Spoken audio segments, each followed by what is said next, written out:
Então, alunos, para a gente estar começando e falando do livro de Salmos, né? Salmos, ele é um livro que não contém capítulos, somente versículos, então nós não podemos falar Salmo capítulo 46, Salmo 6, Salmo 46, Salmos capítulo 6, Salmo capítulo 7, porque Salmos não contém capítulos.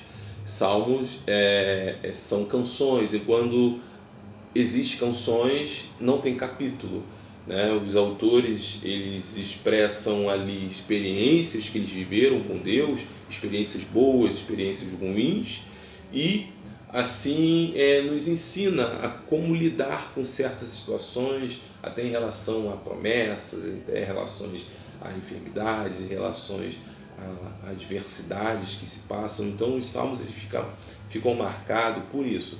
Os autores, de forma bem clara, assim como o de Jó, eles procuram passar as experiências que eles viveram, que eles tiveram com Deus, e deixar bem claro que Salmos não contém capítulos, porque são canções, tá? São canções, então assim não contém capítulos.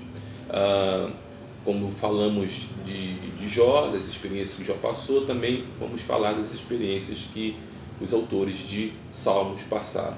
E um ponto também que eu queria deixar bem claro para vocês é que esses autores, na verdade são vários autores, esses autores não são, às vezes nós pensamos que Salmos só foi escrito por Jó, por Davi, mas os salmos eles foram escritos não só por Davi, claro que a maioria dos salmos foram escritos por Davi, né? Deus assim inspirou Davi, e Davi escreveu a maioria dos salmos na Bíblia, mas também os salmos têm outros autores, e eu vou citar alguns aqui que talvez para vocês sejam assim, né? Vocês não esperavam, mas um desses autores, Moisés, o próprio Davi, Salomão, Asa, filhos de Coré, Emã, Etã, Ezequias, Jeremias, Ageu e Zacarias. Então dá para ver que tinha vários autores, a não ser só Davi. Não foi só Davi que escreveu os livros de Salmos. Então eu queria que isso também ficasse bem claro para cada um de vocês, para todos os alunos. Um outro ponto também muito importante que eu queria passar para vocês era em relação o cenário histórico, o cenário que esses autores passaram, né? E ali eles relataram os acontecimentos, os fatos que aconteceram com eles. Isso fica muito claro, dá para observar que pela escrita, pela forma de se escrever, que tem um estilo poético ali muito forte, apesar do propósito, tem um estilo muito forte ali. E esses salmos foram assim, eles eram cantados, tinha uma melodia esses salmos, tinha uma melodia muito concreta. Hoje nós vemos aí alguns autores de algumas músicas evangélicas que pegaram alguns salmos e colocaram assim uma melodia, mas anteriormente, naquela época, esses salmos eles eram cantados com harpas, né? Eram canções, então eles não eram lidos, eles eram cantados, salmodiados.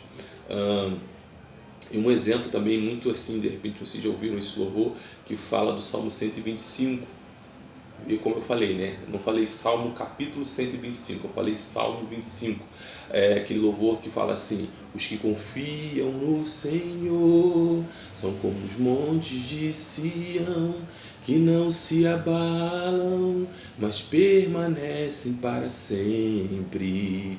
Então é um Salmo 125 que o autor agora, na nossa época, cria uma melodia e coloca se baseando por esse salmo, o Salmo 125.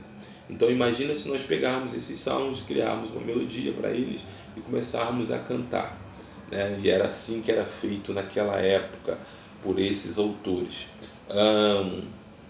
Um outro ponto também que eu quero passar para vocês é a respeito que esses salmos nós precisamos estudar bem, analisar bem esses salmos, né? Cada um tem uma característica, tem salmos de lamentações, salmos imprecatórios, salmos de louvor. Então dá para ver assim que tem cada um salmo ele tem uma característica concreta, mas o objetivo é o mesmo. O objetivo é o mesmo. Uma outra coisa que eu queria passar para vocês é a respeito da divisão, da classificação, da inspiração dos salmos.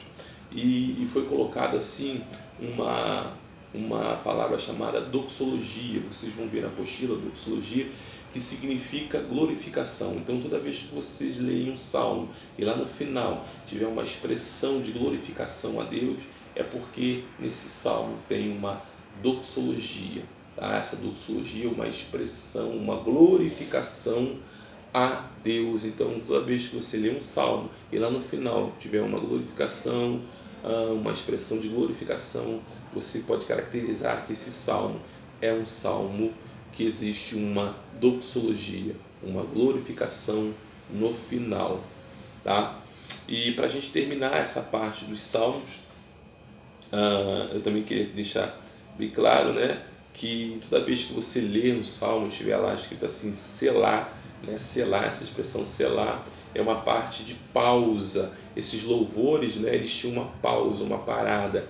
Eles cantavam os salmos e quando tinha lá a expressão selar, quando aparece, em algumas bíblias de estudo aparece lá selar, era a pausa que esses louvores davam, né, e depois eles continuavam. Então toda vez que você lê o livro de Salmos e algum salmo tiver lá a expressão selar, é porque nesse salmo, nessa canção, ela tem uma pausa e depois ela continua novamente. E agora a gente entrando na parte de provérbios, nós vamos falar um pouco de provérbios. Provérbios, o significado são ditos, é um ditado. O autor ele é único e é Salomão. Salomão é o autor de provérbios e são ditados, né? Ditos que Salomão colocou, né? Expressões que ele colocou para aconselhar, para ensinar os leitores, né? Passar conselhos, conhecimentos, conselhos para os seus leitores. E eu queria deixar bem claro que em Provérbios, isso eu queria deixar bem claro para vocês, que em Provérbios a maioria de autoria é de Salomão, mas existe dois provérbios, o capítulo 30 e o 31, que o autor não é Salomão. No capítulo 30, vocês podem ver na apostila de vocês, tem o autor Agur. Agur era o autor do capítulo 30 e o rei Lemuel, que é o autor do capítulo 31. Então quando vocês leem lá em Provérbios, no capítulo 30 e no 31, já sabe que esses dois provérbios, esses dois capítulos não são de autoria de Salomão, mas sim 30 de Agur e do 31 do rei Lemuel, que também contam suas experiências.